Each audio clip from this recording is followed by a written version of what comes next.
Infocracia es un nuevo libro del filósofo surcoreano Byung-Chul Han, editado en alemán en 2021 y en español un año más tarde, que con el subtítulo La digitalización y la crisis de la democracia expone de qué manera el sistema democrático se encuentra gravemente amenazado por el avance del dominio de la información por sobre la verdad, constituyendo lo que Han llamará el régimen de la información. Han define al régimen de la información como la forma de dominio en la que la información y su procesamiento mediante algoritmos, sumado a la inteligencia artificial, determinan de modo decisivo los procesos sociales, económicos y políticos de nuestro tiempo. A diferencia del régimen disciplinario que dejamos atrás a fines del siglo pasado, en lugar de cuerpos y energías, lo que se explota ahora es la información y los datos. En este capitalismo de la información, devenido en capitalismo de la vigilancia, se degrada a las personas a la condición de datos y de ganado consumidor. Byung-Chul Han sostiene que en el devenir de la historia toda forma de dominación ha tenido su propia política de visibilización. Así, en el antiguo régimen de soberanos, el espectáculo era el medio de visibilización del dominio y el espacio público su escenario. Era un poder que se dejaba ver teatralmente, coreografiando la violencia explícita para impresionar y amedrentar al público. En el régimen de soberanos, el poder se exponía en toda su magnitud a la mirada de los sometidos, y eran los sometidos los invisibles.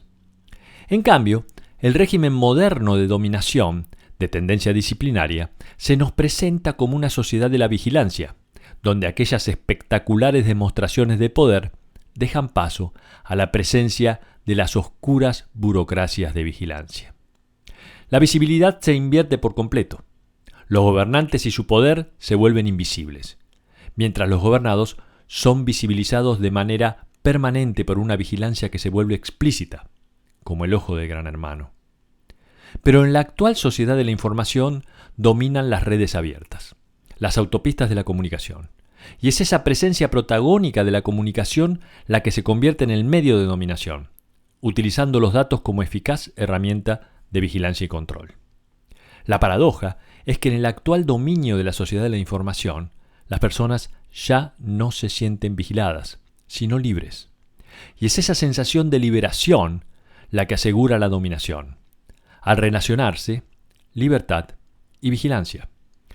En el régimen de la información, las personas son visibles y se esfuerzan por alcanzar esa visibilidad al extremo por sí mismos, voluntariamente, a tal punto que se vuelven transparentes.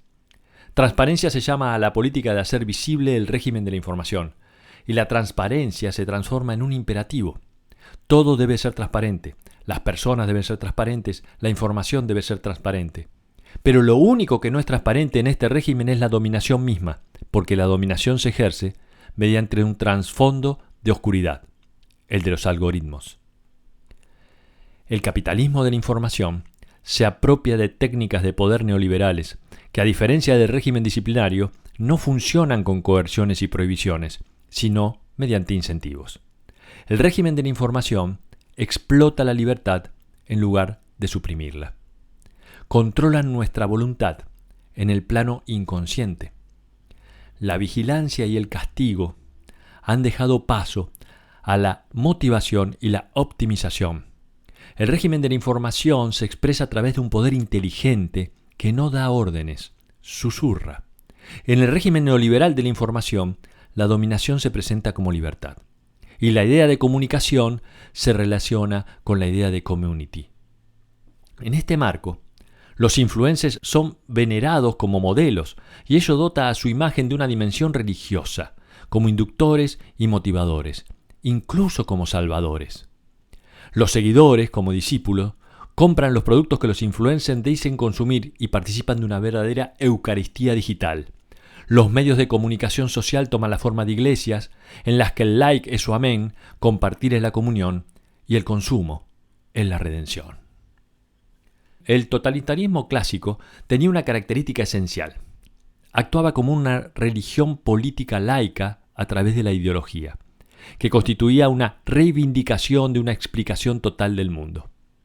La ideología como narración prometía una explicación total del pasado, del conocimiento del presente y de la predicción fiable del futuro. La ideología como explicación del mundo elimina toda contingencia, toda incertidumbre. El totalitarismo forma una masa obediente que se somete a un líder, anima a las masas y les insufla un alma. Actualmente, ya lejos de la ideología, el régimen de la información se explica por su dataísmo y aún así revela también sus rasgos totalitarios, ya que se esfuerza por alcanzar un conocimiento total, pero no a través de un relato ideológico, sino mediante una operación algorítmica. Hoy los algoritmos reemplazan a los relatos ideológicos, con la diferencia de que el Big Data no cuenta nada. El Big Data sustituye lo narrativo por lo numérico. Los medios digitales han puesto fin a la era del hombre masa. El ser humano de la era digital ya no es ese nadie dentro de la masa. Ahora es un alguien con un perfil.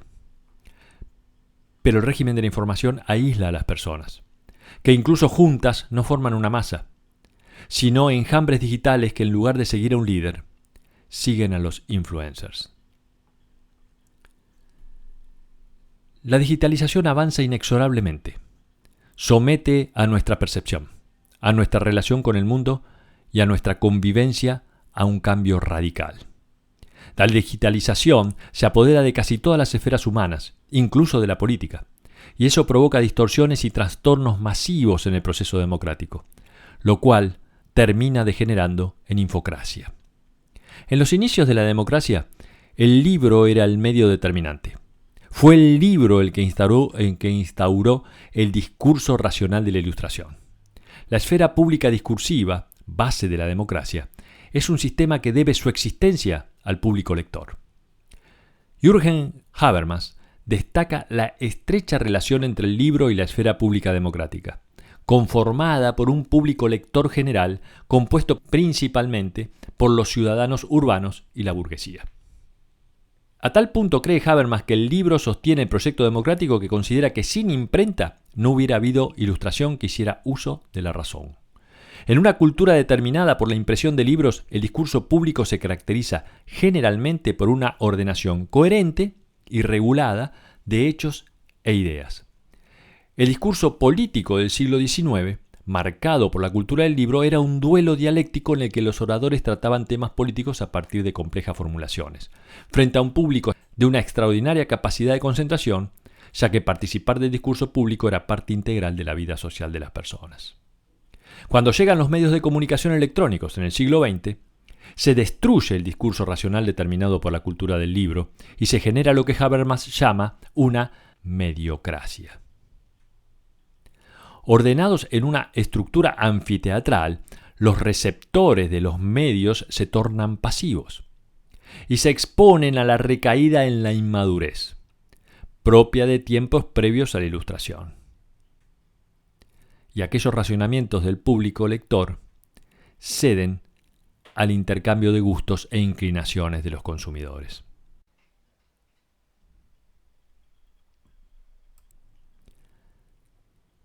Y en la mediocracia la política también se somete a los medios, y la diversión se inserta en los contenidos políticos socavando la racionalidad. Por eso, Habermas responsabiliza a los medios de comunicación de masas del declive de la esfera pública democrática. Como afirma Neil Postman, la democracia se convierte en telecracia, con el entretenimiento como mandamiento supremo, al que también se somete la política. Del conocimiento se pasa a la distracción.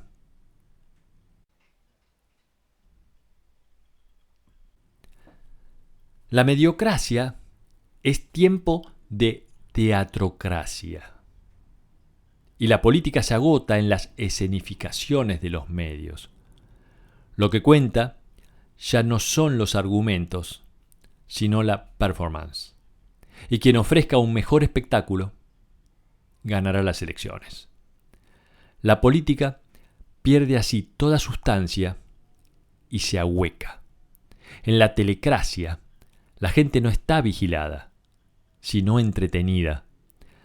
Ya no son el dolor y la tortura los medios de dominación, sino el entretenimiento y el placer.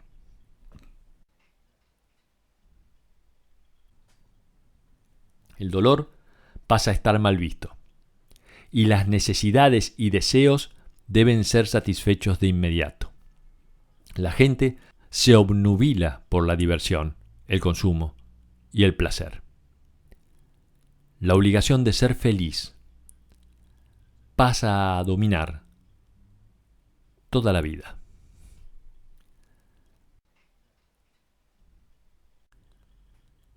Con la aparición de los medios digitales, el pensamiento de Habermas necesita de una profunda revisión, porque en la era de los medios digitales, la esfera pública del discurso ya no está amenazada por el entretenimiento de la televisión, sino por la difusión viral de la información, es decir, por la infodemia. La vieja estructura anfiteatral de los medios de comunicación de masas deja paso a una estructura rizomática de los medios digitales, que carece de centro. La esfera pública se desintegra en espacios privados y como consecuencia de ello, nuestra atención se desvía y deja de enfocarse en cuestiones relevantes para la sociedad. De este modo, la democracia entra en crisis, y lo hace afectando inicialmente el plano cognitivo, ya que la fabulosa aceleración de la información golpea a las prácticas cognitivas, porque las prácticas cognitivas, como son el saber, la experiencia y el conocimiento, requieren de tiempo. La información tiene un intervalo de actualidad muy reducido, fugaz, carece de estabilidad temporal y con ello fragmenta nuestra percepción. La dinámica de la información arrastra a la realidad a un torbellino de actualidad permanente. La información atomiza y fragmenta el tiempo, diferenciándose de los relatos que, a diferencia de la información, generan una continuidad temporal. Los relatos actuaban como arquitecturas ordenadoras de tiempo, estabilizadores de la vida, porque como la racionalidad requiere tiempo, se trata de una reflexión que excede al momento y se remite al pasado y al futuro. Esta extensión temporal es distintiva de la racionalidad. Pero hoy vivimos en la sociedad de la información y simplemente no tenemos tiempo para la acción racional, porque la coerción de acelerar de forma continua a la comunicación nos priva de esa racionalidad. Bajo la presión del tiempo atomizado abandonamos a la racionalidad y recurrimos a la inteligencia, porque la inteligencia tiene una temporalidad diferente a la racionalidad, ya que se orienta hacia soluciones y éxitos de corto plazo. Por eso el sociólogo alemán Niklas Luhmann observa con razón que en una sociedad de la información ya no se puede hablar de comportamiento racional, sino, en el mejor de los casos, de comportamiento inteligente. La infocracia fomenta la acción instrumental orientada al éxito.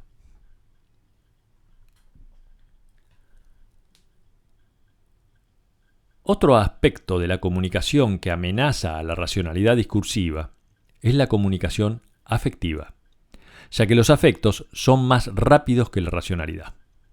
En una comunicación afectiva no prevalecen los mejores argumentos, sino la información con mayor potencial de excitación y atractivo.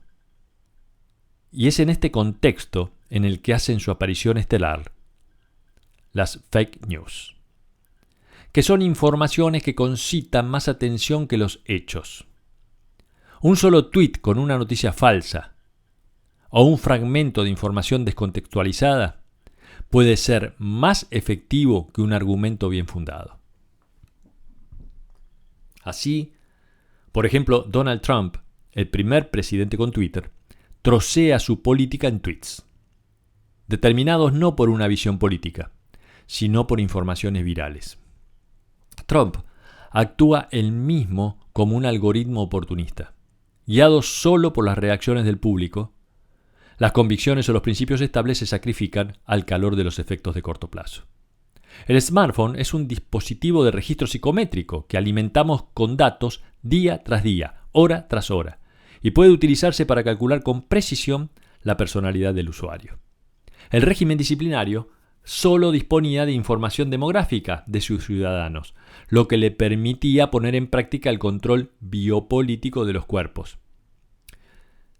Pero el régimen de la información tiene acceso a información psicográfica de la gente y la utiliza para ejercer su dominio desde el punto de vista psicopolítico, el dominio de las mentes.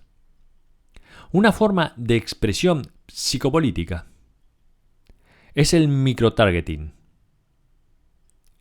en el marco del cual los votantes no son informados del programa político de un partido, sino que se les bombardea con publicidad electoral adaptada a su propio e individual psicograma, y no pocas veces con fake news. Estas dark ads psicométricamente optimizadas constituyen una amenaza para la democracia, porque cada cual recibe un mensaje diferente, lo cual aumenta la fragmentación del público. Grupos distintos reciben información diferente que incluso suele ser contradictoria. Y los ciudadanos dejan de estar sensibilizados por cuestiones importantes de relevancia social para pasar solamente a estar interesados en sus propios e individuales problemas. Están incapacitados por haber quedado reducidos a un ganado manipulable de votantes. Las dark ads dividen y polarizan a la sociedad y aún más envenenan el clima político. Además, dado que son invisibles para el público común, van socavando un principio base de la democracia, el de una sociedad con capacidad de observarse a sí misma. En la era de los medios de comunicación de masas no existía una infraestructura para la producción masiva de noticias falsas. La televisión podría ser un reino de apariencias, pero no era una fábrica de fake news. Solo la red digital creó las condiciones estructurales previas para la aparición de las distorsiones infocráticas en el sistema democrático. La mediocracia degradaba las campañas electorales al convertirlas en una mera escenificación donde el discurso racional era sustituido por la espectacularidad del show. Pero en cambio, en la infocracia, las campañas electorales degeneran en una guerra de información. Los ciudadanos son sustituidos por robots.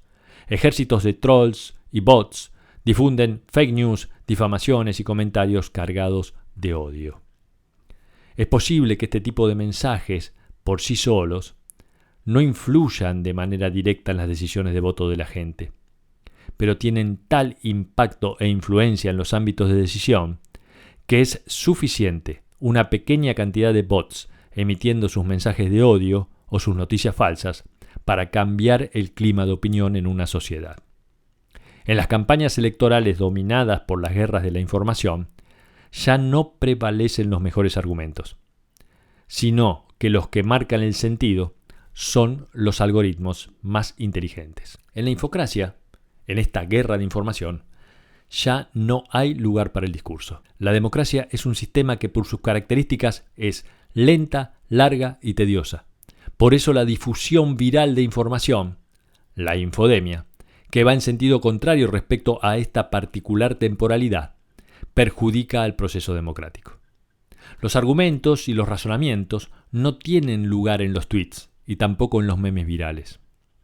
Y las noticias falsas, como son esencialmente información, y una característica propia de la información es su velocidad, fluyen más que la verdad. Porque antes que el proceso de verificación se ponga en marcha, la noticia falsa ya ha producido su efecto. Por eso el intento de combatir la infodemia con la verdad está condenado al fracaso. La infodemia es un fenómeno resistente a la verdad. Pierre Levy, en Inteligencia Colectiva, describe la posibilidad de que mediante el uso de la tecnología de comunicación emerja una democracia digital a la que él llama democracia directa. Un formato que vendría a rejuvenecer y dinamizar la osificada democracia representativa por medio de más comunicación. La idea de Levy consiste en reemplazar a la participación que pone distancia entre gobernantes y gobernados por la presencia de la participación directa a través de medios digitales. Pero Byung-Chul Han ha considerado que la democracia en tiempo real es una completa ilusión, porque los enjambres digitales, las individualidades operando detrás de los dispositivos, no dan forma a colectivos responsables y políticamente activos, sino que por el contrario, se trata de una ciudadanía que ha sido despolitizada. La comunicación en las redes sociales basada en algoritmos no es ni libre ni democrática. La comunicación digital modifica los flujos de información tradicionales, ya que la información se produce en espacios privados para ser difundida a otros espacios privados, abandonando el espacio público. Han plantea que ningún público políticamente activo puede formarse a partir de influencers y followers. Las communities digitales son una forma de comunicación reducida a mercancías. En realidad, son commodities, no son capaces de acción política alguna. Pero hay un punto fundamental dentro de este análisis, y es que no debemos suponer que la crisis de la acción comunicativa, del dominio del discurso y la racionalidad es solamente producto del cambio digital. La crisis no se trata de un mero problema técnico.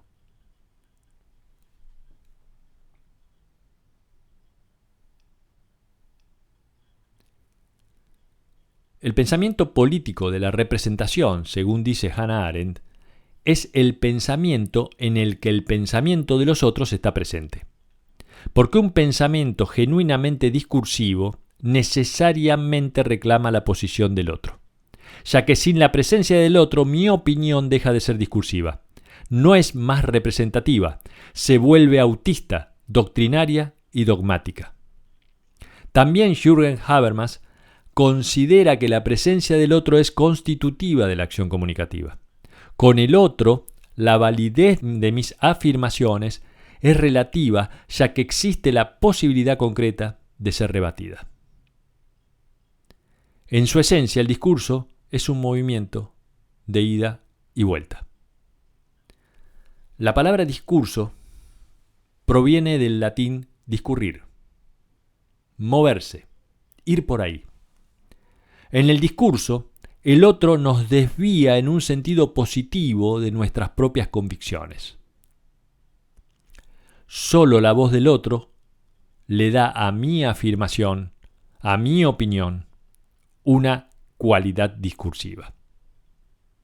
En la acción comunicativa debo ser consciente de que mi discurso puede ser cuestionado por otro, puesto en duda, porque un enunciado sin signo de interrogación no tiene carácter discursivo. En base a este desarrollo, es que Han considera que la crisis actual de la acción comunicativa no solo se debe a la tecnología, sino al hecho de que el otro está en trance de desaparición, y es la desaparición del otro lo que genera el fin del discurso.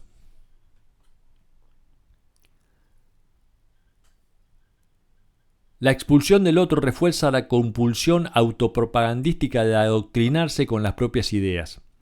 Y ese autoadoctrinamiento nos encierra en infoburbujas autistas que nos aíslan e impiden la acción comunicativa. El discurso requiere separar la opinión propia de la identidad propia. Porque soy algo más de lo que opino.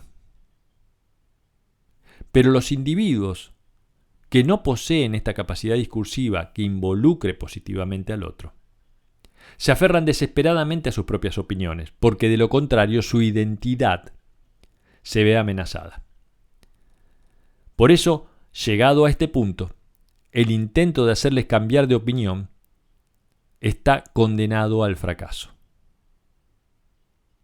Son su opinión. Los espacios de discurso se ven cada vez más desplazados por cámaras de eco, en las que solo me escucho a mí mismo. No oímos al otro, no lo escuchamos. Y como la práctica del discurso consiste en escuchar, la crisis de la democracia es fundamentalmente una crisis del escuchar.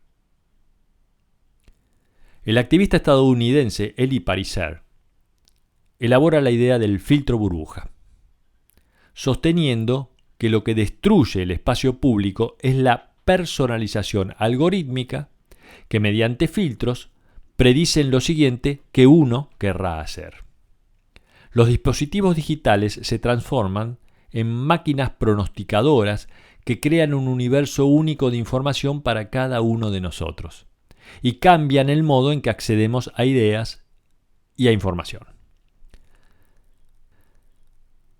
Cuanto más tiempo paso en Internet, más se llena mi filtro burbuja de informaciones sobre lo que me gusta, lo cual no hace más que reforzar mis creencias y mis posiciones sobre cualquier cosa. Y de esa manera el filtro burbuja me enreda en un bucle de ego permanente. El punto débil de la teoría del filtro burbuja de Pariser, según Byung-Chul Han, es que solo atribuye este efecto a los algoritmos de la red. Y Han vuelve a resaltar que no es la personalización algorítmica de la red lo que provoca la crisis de la democracia, sino la previa incapacidad de escuchar al otro. La desaparición del otro es lo que debilita el sistema democrático. La globalización y la hiperculturalización de la sociedad están disolviendo los contextos culturales y las tradiciones que nos anclan en el mundo común de la vida.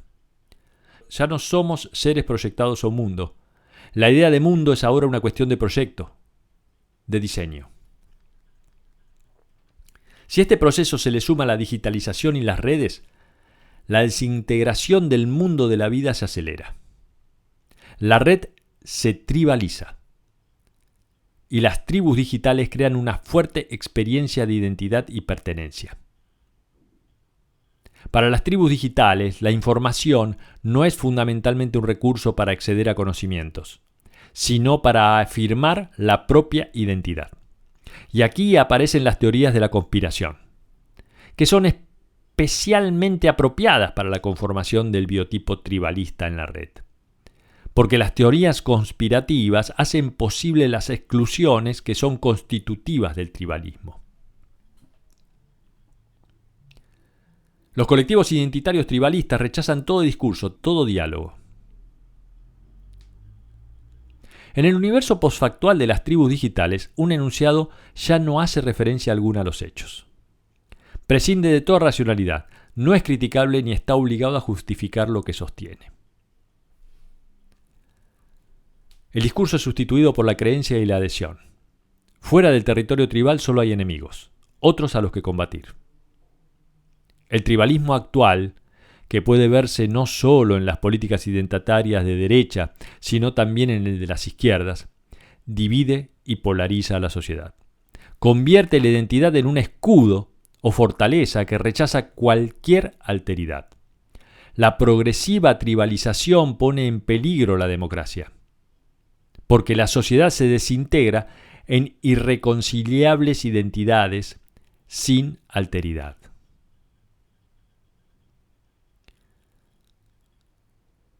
Vamos hacia una dictadura tribalista de opinión e identidad. Una dictadura que carece de toda racionalidad comunicativa. El lugar del discurso ha sido sustituido hoy por una guerra de identidades. Ya no nos escuchamos. Y eso es un déficit democrático esencial porque escuchar es un acto político que crea un nosotros. La democracia se trata en definitiva de una comunidad de oyentes, y la comunicación digital como comunicación sin comunidad destruye la política, basada en escuchar. Porque en la comunicación digital solo nos escuchamos a nosotros mismos. Un nuevo nihilismo se extiende en nuestros días. Y no se trata de la caída de creencias religiosas o valores tradicionales perdiendo validez. Ya hemos superado ese nihilismo que Nietzsche caracterizó con su Dios ha muerto. El nuevo nihilismo del siglo XXI es fruto de las distorsiones patológicas de la sociedad de la información y se alza cuando perdemos la fe en la propia verdad.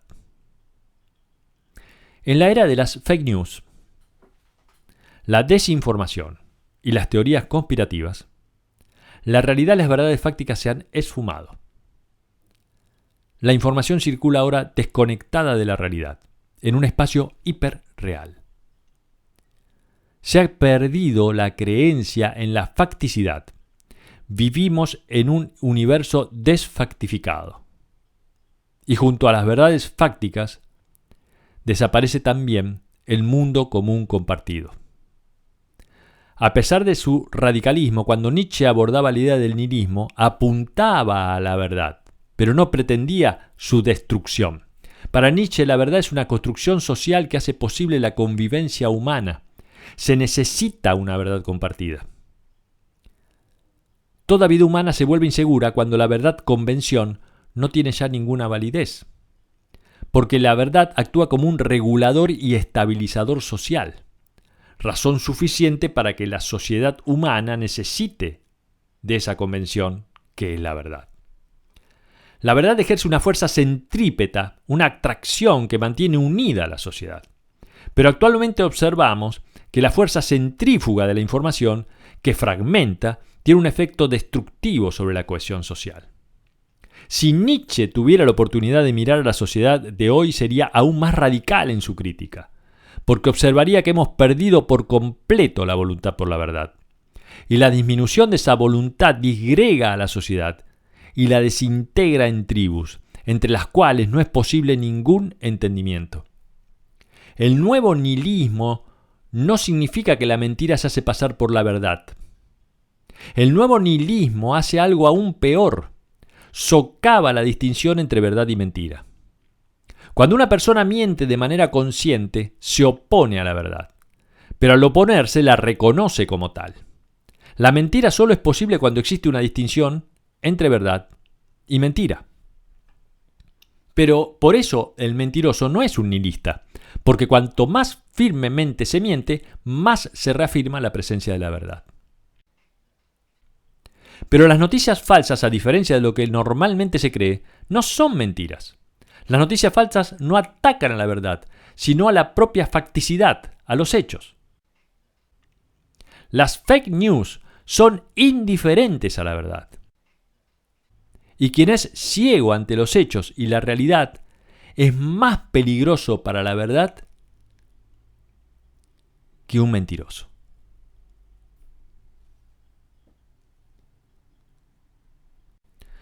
La información por sí sola no explica el mundo. Llegando a un punto crítico incluso puede oscurecer esa explicación. Recibimos la información con la sospecha de que su contenido podría ser diferente. Y cuanto más informaciones distintas recibimos, mayor es la desconfianza que nos crea. Vivimos en una sociedad de la desconfianza. La verdad hoy no es algo frecuente y en muchos sentidos se opone a la información. Porque la información crea una ambigüedad estructural básica. A diferencia de la verdad cuya presencia elimina la contingencia y la ambivalencia. Y cuando la verdad se eleva a la categoría de relato, incluso proporciona sentido y orientación. En cambio, la sociedad de la información está vacía de sentido. Un vacío que explica la transparencia. En ese vacío, hoy estamos bien informados, pero desorientados. La información es aditiva y acumulativa. La verdad, en cambio, es narrativa y exclusiva. La verdad es algo más que una información correcta. Es en última instancia una promesa. Como lo expresan las palabras bíblicas, yo soy el camino, la verdad y la vida. Incluso la verdad discursiva, en el sentido de Habermas, tiene una dimensión teleológica. Es la promesa de alcanzar un consenso razonable sobre lo que se dice. La finalidad de la verdad es la unidad y la cohesión. Por eso la crisis de la verdad es siempre una crisis de la sociedad. Sin verdad, la sociedad se desintegra por completo. Y en una sociedad fragmentada, lo único que le ofrece unidad son las relaciones económicas instrumentales. Así, todos los valores humanos se transforman en valores económicos y comerciales. La sociedad y la cultura se van mercantilizando. La mercancía, finalmente, ha sustituido a la verdad.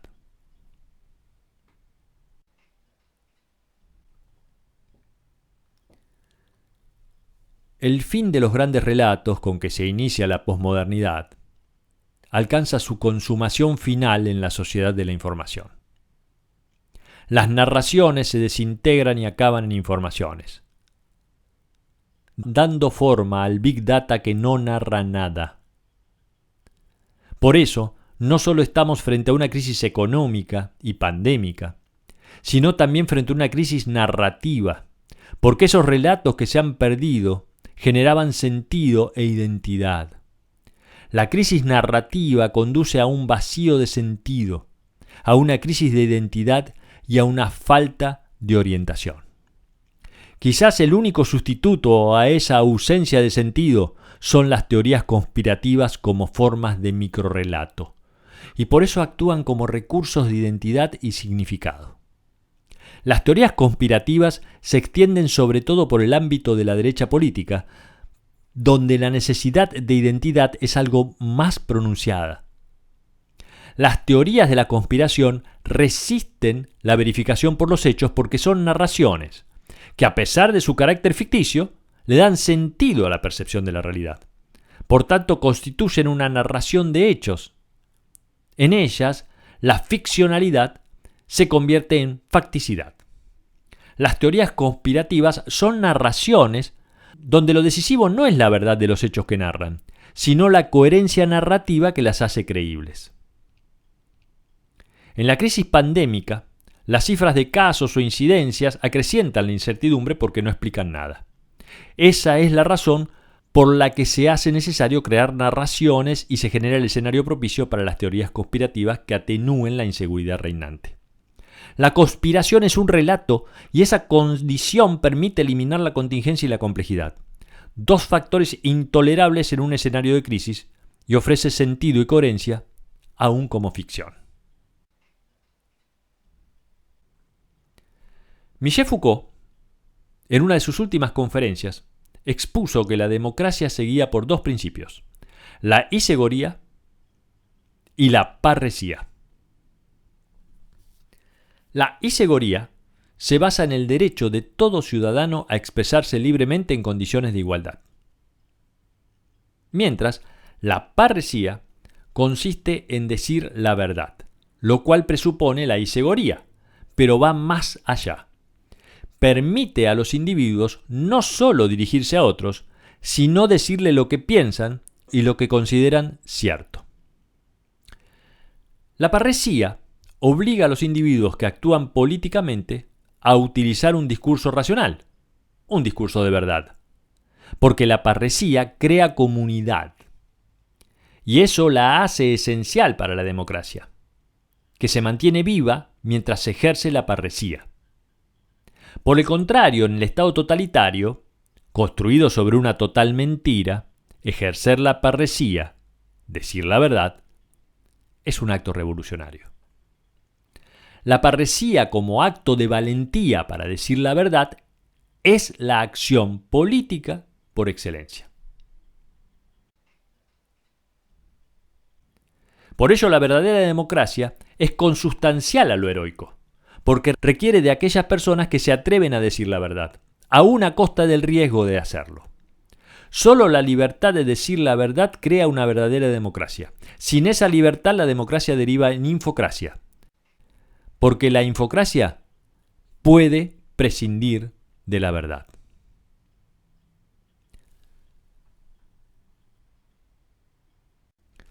La política es un juego de poder. La palabra dinastía designa el ejercicio del poder. Sin embargo, en la democracia la dinastía no es ciega. No se trata de un fin en sí mismo, ya que ese juego de poder debe mantenerse en el marco de la parresía, que lo limita y lo protege.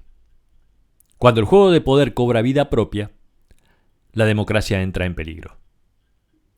El ejemplo de Trump fue el caso de un gobierno que perdió toda relación con la parresía. Como oportunista, se orientó solo a conseguir el poder y se desenganchó de la verdad. Las fake news fueron el camino adoptado para alcanzarlo. Hoy, la parresía degeneró en una libertad concedida a todo el mundo para decir no la verdad, sino cualquier cosa. Decir cualquier cosa que a uno le guste o lo beneficie. Se hace sin el menor escrúpulo afirmaciones que ni siquiera guardan relación con los hechos. Platón sostuvo que existe una parresía valerosa que dice la verdad. Esto supone que también existe una parresía entendida como la peligrosa libertad a decir cualquier cosa. La verdad posee una temporalidad muy diferente a la de la información. Tiene duración y por eso estabiliza la vida y le proporciona un sostén. En cambio, la información tiene una duración exigua, fugaz. Y hoy, ausente la verdad, debemos contentarnos solo con la información. En el orden digital, la duración de la verdad deja paso a la fugacidad de la información. La era de la verdad ha terminado. El régimen de la información ha desplazado al régimen de la verdad. Dijimos que en el Estado totalitario construido sobre una total mentira decir la verdad es un acto revolucionario. Sin embargo, en la sociedad de la información postfactual, el pathos de la verdad ya no conduce a ninguna parte. La verdad se desintegra en polvo informativo arrastrado por el viento digital. En este escenario, la verdad finalmente habrá sido solo un episodio breve de nuestra historia.